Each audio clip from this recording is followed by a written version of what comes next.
Okay, welcome to our first video tutorial walkthrough today.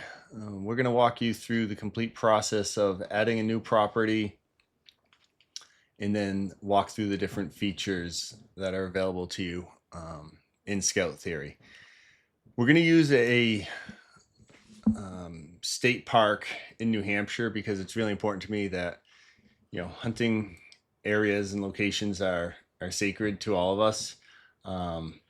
And so trying to walk the line of finding a property, how do I show people how to use the program without blowing up my own spots or inadvertently blowing up anyone else's. So this is a large state park. It's open to the public, archery only. So I feel like it's a pretty safe one to use for you guys. On the screen here, you're going to see, you're going to drop down to add new property. Area name is something that's unique to you.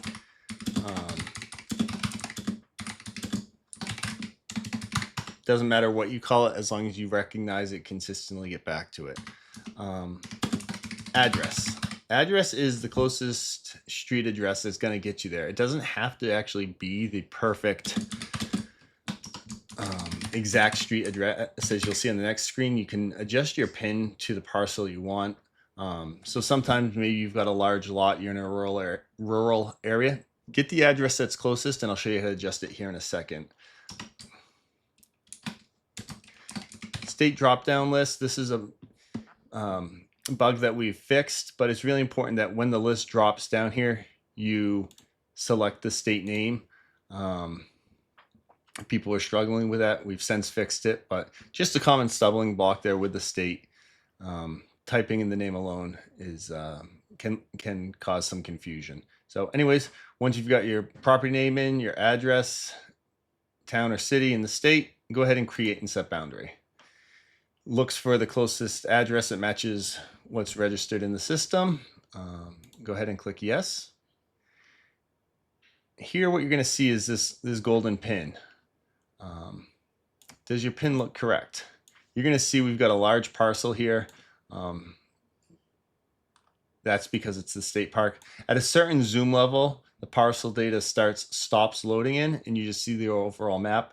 If you don't see the parcel data when you first load in, zoom in a little bit and you'll be good to go. Now, an interesting thing for this, because this park is so many thousands and thousands of acres, we don't want to hunt the whole thing.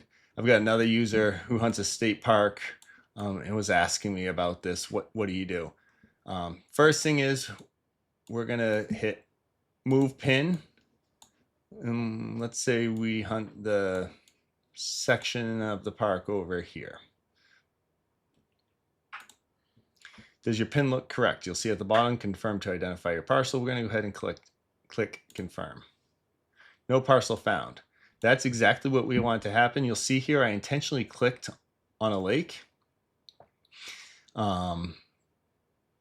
If we hit cancel for a moment,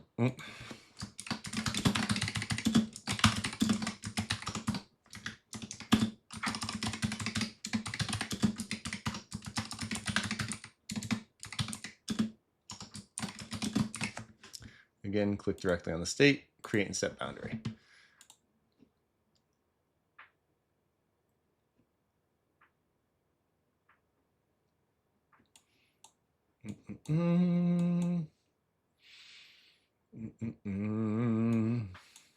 I must have, I typed in a different address. That's why I typed in 157 Allenstown Road. This time it's 157 Deerfield Road. Regardless, that's a good example that your address doesn't have to be perfect. You can scroll around and find it. So we're going to go move pin, put it back in the park. Now this time we're going to hit confirm. Last time I clicked on the lake. Here I'm just going to click in the general park.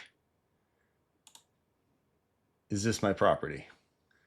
Now I don't want this whole park. So what I'm going to do is I'm going to hit move pin. I'm going to go back to selecting that lake, confirm. And the reason I did that is because when it can't find a parcel, it allows you to draw in the boundary. And so then you can manually draw in the boundary for the area that you hunt. And that's as simple as just clicking the dots. And let's say that we know I've never actually been out here, but let's just for this demo say that this is along maybe this road. And this is the boundary that we want to hunt. And we really want the model to focus on. we're going to go ahead and select done. And now we've created a sub parcel within that. It's a little bit of a workaround.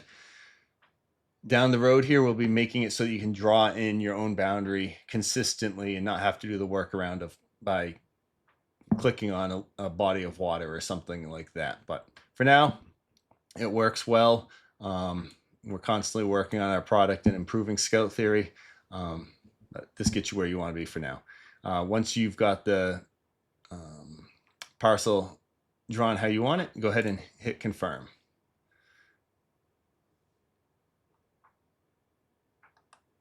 You'll see the golden dashed lines here. This shows you what you've selected for your property boundary. Now let's say you get in here and you're like, oh, you know what, actually I wanted to include Pinckney Hill. That's as simple as going back to edit boundary.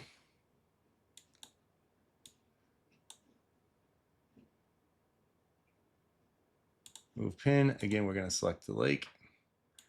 We're going to hit draw my boundary. So you're always able to go in and readjust your boundaries.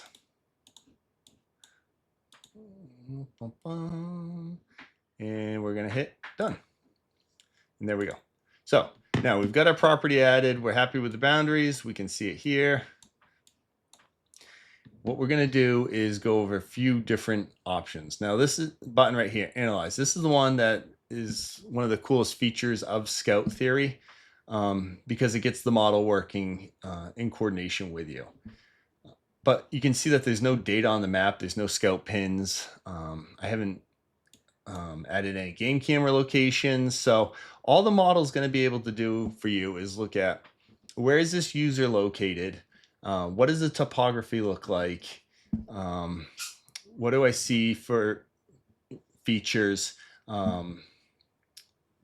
Funnels, you know, ridges, and basically try and do its best job of helping you figure out how deer might move through that property. The more data you add, the better the model gets. So let's say that we have been out here scouting before, and let's say I've actually got a game camera that I placed. What I'm going to do on the web version is I'm going to hit markup, and I'm going to go add camera. And let's say that I have set a camera right where this body of water meets this river, and we've got some terrain change here. So let's say I wanted to capture deer. Maybe they were coming down along the bottom of the hill, hitting the water's edge and coming through here. First thing we're going to do is name the camera. I always match it to what's in the GameCam app, just so it's easy to correlate a one-for-one. Camera facing direction. This is incredibly important because as you log sightings, you're going to put the direction of travel for those sightings, whether the deer was traveling from the left to the right to the left. If you don't set the camera facing direction, then the model's going to be coming up with the wrong vectors that the deer's traveling in. So let's say in this scenario that it's facing northwest. We're going to go, and you can see that as you adjust the facing direction, you get an orange wedge here indicating for you visually which way it's facing. So we set it facing northwest and we hit save. That's good to go.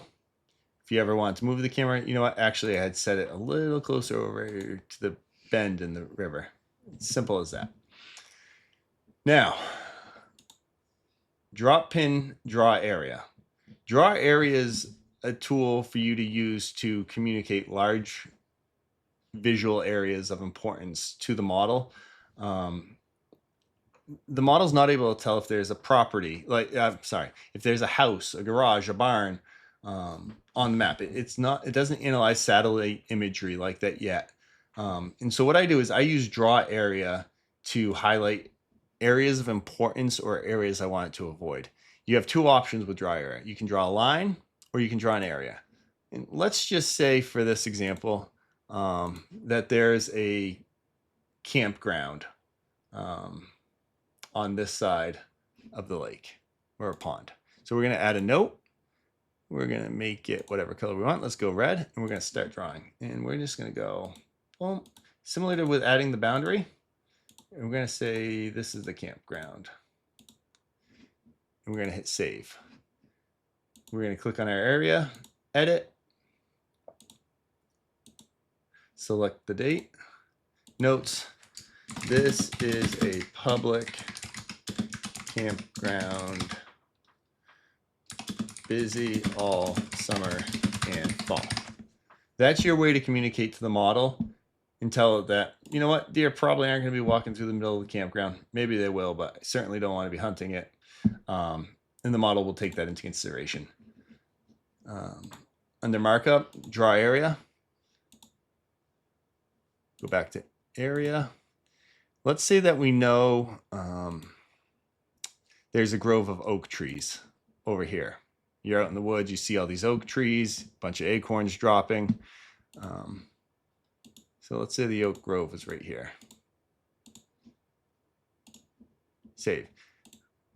Ooh, I did. Oh yeah, food source. It is like that. Okay. So again, that's going to tell the model there's a food source there. It doesn't tell it when the food source is producing. It doesn't tell it if it's acorns, if it's a hayfield, a cornfield, whatever you might have around you. So again, it's up to the user to try and get as much information in there. So let's say that Oak Grove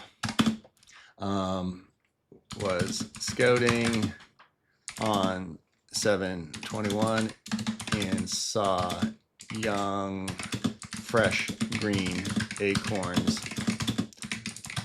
on the ground. Revisit on the ground, let's say after a storm. That really happened to us this weekend when we were out scouting. So on the ground after a storm, revisit as acorns ripen. Okay, so now we've got a food source marked. That's going to tell the model that pay attention. Let's figure out when acorns are ripening. That'll probably get it worked into your field plan to do that reconnaissance. We haven't done any analysis yet, so the field plan's got no data to provide us. Under draw area, let's just go one more thing. We've got corridors and we've got funnels. Looking at the topo here, looks like we've got a nice little, we've got a hill coming down here, hill coming down here to the river. We've got the oak patch here, and this is all made up for this example. When you get out in the field, oftentimes you'll see a natural just beat into the ground game trail.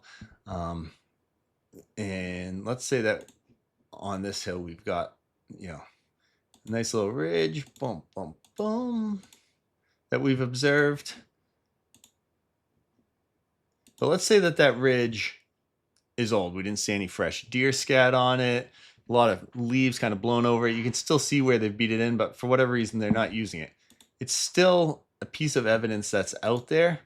You want to get it in your head. You want to get it in the model's system. So game trail worn into the side of the hill does not appear to be currently used. Need to figure out when animals or deer are traveling. Sorry for my typing skills. We're going to go ahead and hit save. Now this goes to something we talked about in another video we did while we were out scouting.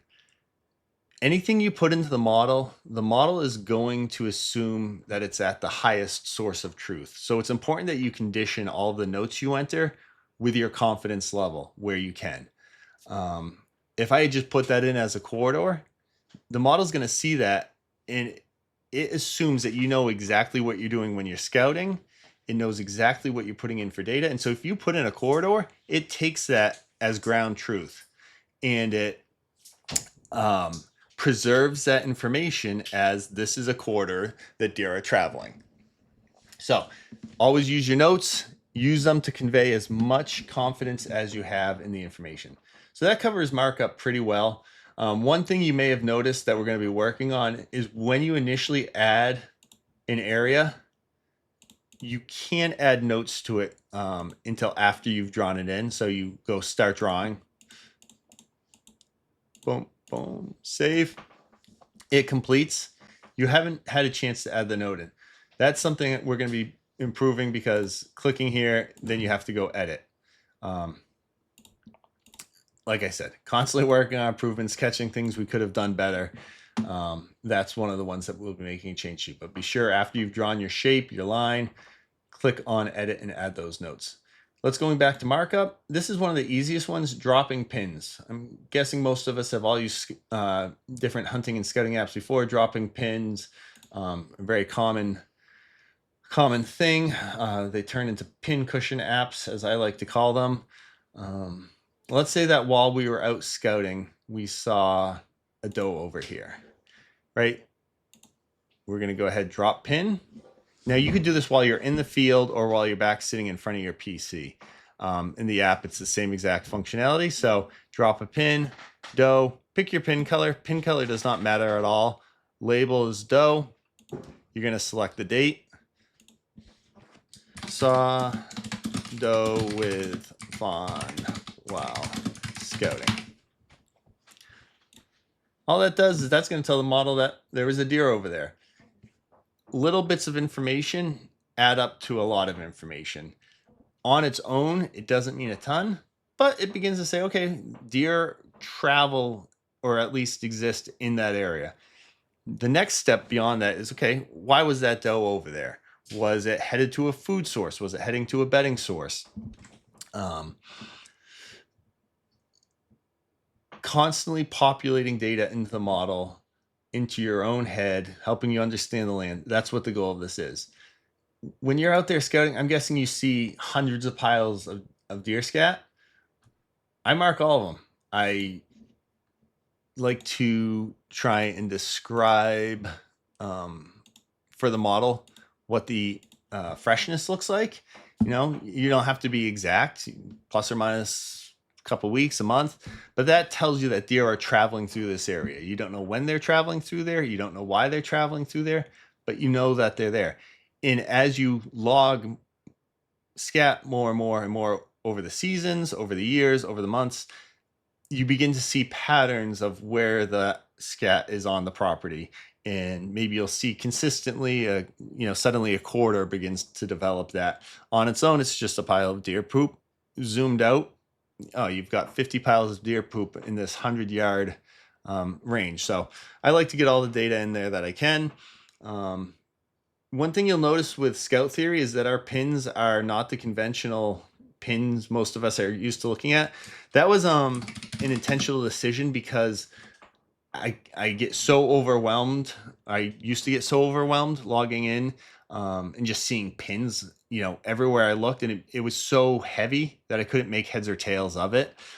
It was too much, too much data analysis paralysis. So we're getting the information into the model, but the pins are a little more discreet and not quite so in your face. So fresh scat.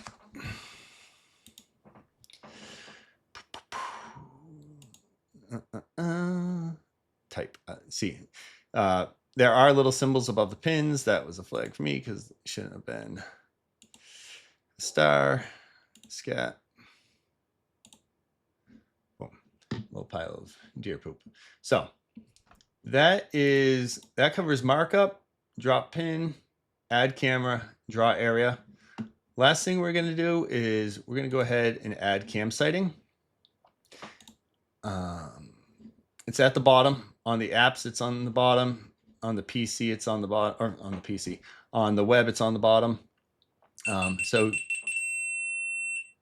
just click on, sorry for that noise. That was the GoPro powering off, which has run out of battery apparently, but we'll just continue with voice, and we're going to just continue the on-screen recording. So we're going to keep moving along here, and you can no longer see my face, but that's all right. Select camera. Any cameras that you add to the property will be in this drop-down list. Select Bear Brook Demo.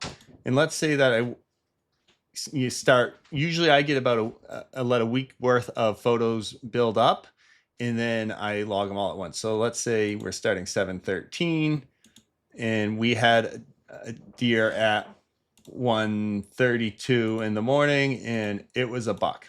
This is the part I talked to you earlier about where the direction of travel really, really matters.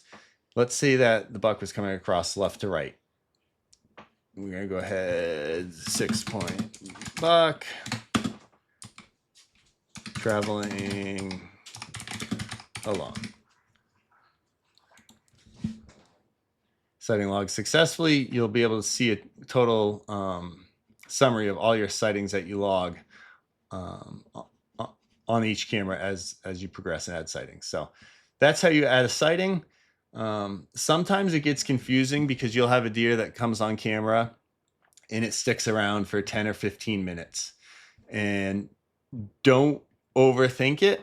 Look at the first picture you get of that deer hitting your camera. Where did it come from? Did it come from behind the camera, in front of the camera?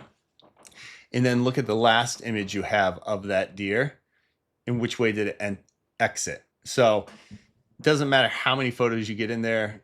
It can get a little overwhelming trying to figure it out, but go, where's the first place I saw that deer? Where's the last place I saw that deer? And that's how you log the direction of travel. And that helps the model just understand the deer's behavior. Because let's say, for example, that,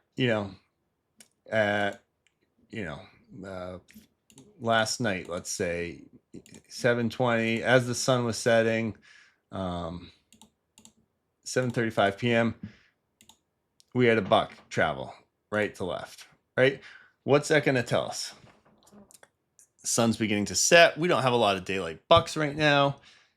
I'm guessing he's probably coming from a bedding area headed to a food source. So if we've got him coming from the right to the left on that camera, let's go ahead and add the cam sighting.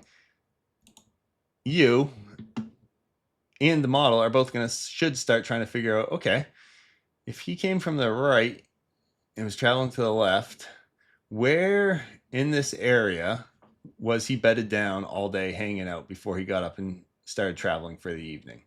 And that's the power of logging all of your sightings and logging all of your scouting activity, because I'm going to begin to draw a hypothesis. The model's going to begin to draw a hypothesis that maybe he's headed to this oak grove that we saw over here. Looking at the topos, the only clue we're going to have for bedding right now, and really the bedding, at least in New Hampshire where I hunt, is one of those things you've got to get out in the field and just get your boots on the ground because the terrain is so nuanced and there's so many options for bedding areas. It's just one of those things that the model can help you. It put me onto a bedding area that I walked past hundreds of times this weekend. It was kind of shocking to find it just because it's one of those things you walk by it, you don't see it, you don't see it, you don't see it. Model suggested we go and check it out in our field plan. Went and checked it out, and sure enough, there was 10 plus piles of deer poop, depressions in the ground from where they were bedding down. It made perfect sense once I connected the dots. So that's it in a nutshell. We've added sightings, cameras. Now we're going to go ahead and analyze the property. The way the analysis works is you hit analysis. It can take some time. I'm not going to sit here and just talk through it, but know that once you hit that button, you basically get in line, and as soon as your spot in line comes up, the analysis occurs, and then you'll get all your data back. While we're waiting for that to happen, let's walk through the profile real quick. Actually, one important thing. Import KML. So if you have other scouting data from other apps, I'm not going to name any names, but if you got apps where you dropped pins in the past, you can easily export those to your computer, and you're going to just go ahead and import them right on this screen. You're going to click on it and select the file that you downloads. We're going to go ahead and select seahouse.kml, and we're going to hit open. Now that's going to go ahead and import a bunch of data to a different property, but that's how you do it. It's that simple. So just import KML, select the file and that you've exported from any other hunting apps, and then you get all your pins in here. One thing to note is that the scouting pins you import are preserved exactly as you exported them, and you're not allowed to edit them. That was a choice we made, just to separate them, because it was, in our opinion, historic data that we didn't necessarily want to be editing, because of the whole trying to figure out what's the ground source of truth that we bring in. So under profile, other options, name, email, hunting pressure. This is a great one. So if you are the only person out there, you're positive you're the only person out there, those deer are not being pressured, keep your hunting pressure low.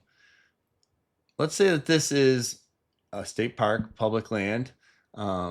I know other people hunt it. I don't know how often, but I've seen trucks when I drive by. I've got some suspicion. So I'm going to go ahead and hit it medium. That helps the model just know what are these deer experiencing, especially during hunting season. Or that park, for example, has mountain biking trails all through it. So it just helps to provide more data about what the deer are experiencing. Habitat type, auto detect from coordinates. You're welcome to change it yourself if you want. Big woods, mixed, agriculture edge, agriculture field. Expected deer sightings per week, per camera per week. The model sets a camera efficiency score for you. So if you're, it's important that you put a rough number of how many deer sightings per camera per week you expect to see. It doesn't have to be perfect. This just helps the model to say, hey, is this user's cameras performing the way we expect them to perform? Are they significantly underperforming? And that helps it to know, okay, maybe we just need to adjust that camera 90 degrees. It seems like it's a really good spot, but we're not getting enough action. Say you live in an area that's absolutely chock full of deer, go ahead and bump that number up to whatever is realistic for you. 3 is what it defaults at. If you ever want to delete a property, you cannot recover the information. So be careful if you do it, but your hunting area, you've selected delete property, you're going to get a confirmation. This cannot be undone. You can't email me and ask me to get your data back. I have absolutely no way of doing it. Going through all of the testing I've done and setting up properties and having real properties in the same queue, I have accidentally deleted properties, lost months worth of scouting data. Be careful with this button. It's painful if you accidentally delete it. So be careful with it, but you do have the option. Here is what your tier is. I am set up on a unique tier to myself, just because I need full testing functionality. So that is, that's unique to me. The normal tiers are described here: basic, pro, and premium. Probably going to be making some adjustments there. It's currently July 2026, but they will be updated and accurate whenever you do go to adjust. But if you're watching this video in the future from July 2026, just realize that what we are showing here may not be what's actually reflected. Contextual hints. This is a feature that I'm going to be turning back on. During beta testing, we'd gone back and forth on it. Beta testers, it was not, it wasn't a feature that everybody absolutely loved, but I'm realizing as we're now bringing on hundreds of users that contextual hints, basically that on-screen startup and walkthrough. So you'll probably be seeing those by the time this video hits. If they're annoying you, all you got to do is turn it off. So the on and off button is still there. It's just killed on the back end, but we're going to be making that change. Send password reset email, sign out, request account deletion. You can go ahead, fire off a request. In the app, you can request that you can delete the account yourself.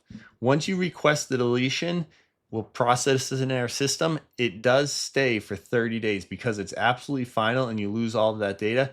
A 30-day countdown begins till your account is fully, completely wiped off the system. So if you delete it, decide you want to come back, you've got 30 days to log back in and stop that countdown clock.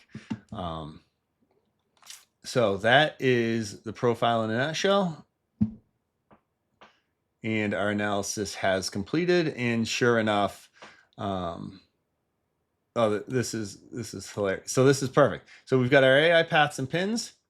Like I said to you guys, the model can't read yet houses, roads, lakes. So this is a very good opportunity for us to go ahead and first thing I'm going to do is draw area. Nope. Let's go water because it is. And we're just going to.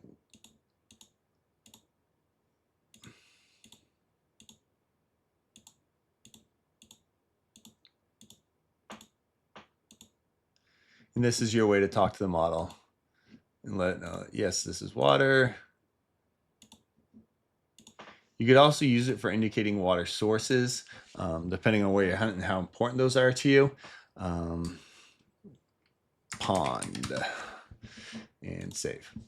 Won't immediately update the AI information, but as you can see, it put a travel corridor right through there. That travel corridor being, it was reading off the one piece of data that we had put in there. So Bear Brook Cam, buck traveling southwest, 2 independent sightings on reciprocal bearings confirming northeast to southwest travel access, right? So we put that the deer was traveling right to left and then left to right. So model instantly says, okay, that deer is traveling there consistently. Past 2 days, he's gone through there. This is the bedding zone that we talked about, right? So love to see it.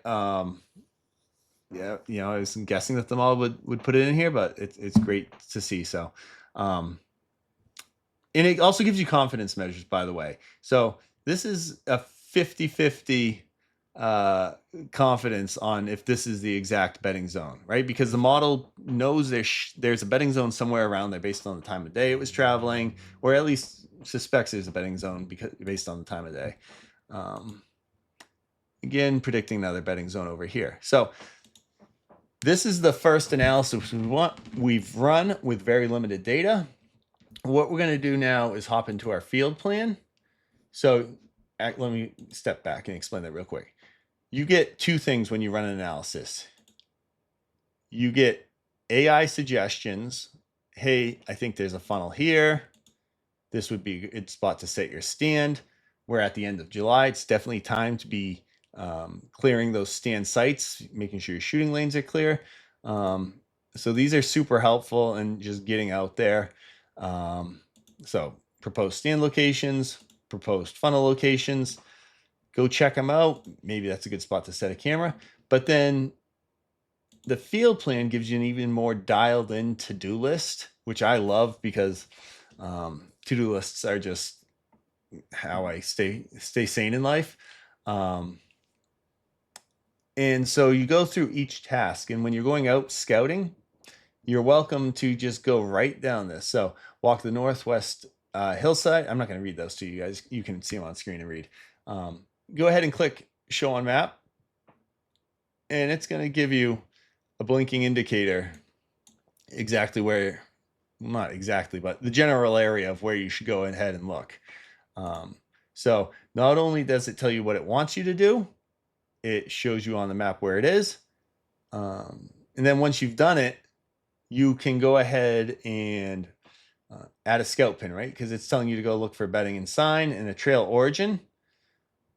So you go out there, you could mark it complete, which is great. It just dismisses it from your list. But once you add that scout pin, that tells the model, yes, this user went, scouted the northwest hillside and found the actual trail entrance to the corridor that we thought. Or it could be completely wrong and you could go ahead and dismiss the task. And then ask you why you're dismissing it, right? Because we constantly have to communicate with the model. It was already done. It wasn't relevant, no access or other. So, and then there's camera suggestions as well.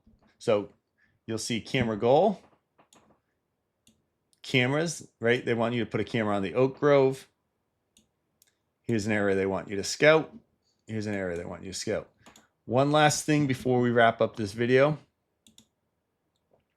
On these pins, so the field plan is asking you for help. The pins and the paths that it dropped are also looking for feedback. So funnel, early season, let's say we get out there and it's wide open, it's super flat, the topo map's off. You just go ahead, dismiss. Why is this inaccurate? Wide open expanse, no actual funnel present. Deer have 200 plus yards to travel either way, right? Sometimes what looks like a funnel on a topo map, you get out there and the topo map is just making it look like a really good funnel on the topo map. You get out there and it's as wide as could be. I'm still getting, I can read a topo map, but I can't read a topo map and know exactly what I'm looking at in the field. I've got to go out there and put my eyes on it. So go ahead and submit that feedback. That dims the pin out. It's still there until the next analysis, but now the model knows that, hey, that wasn't a great recommendation. Let's not make it again. Last thing on this interface, you ever want to turn off different layers, boundary lines, say it's bugging you. Deer don't care about boundary lines. The only reason we have to is because of trespassing, following the laws. But if you don't want to see them all the time, you can turn them off here. Same thing with cameras, scout pins, AI pins, and AI paths. AI pins is terms for the funnels, stand locations. AI paths are the shapes and corridors. And then you can always change your map layer depending on what you like to look at. So that's it. Thanks for bearing with me on this first video. If I missed anything, if I said anything that sounded completely stupid to you, chime in. I always love feedback as long as it's respectful. I'm constantly working to become a better hunter, build you guys a better product. So please, I love to hear from you. All my contact info is on the website, and I hope this was helpful to you. Happy scouting, get out there, and best of luck to you this season. The more you scout, the luckier you'll be.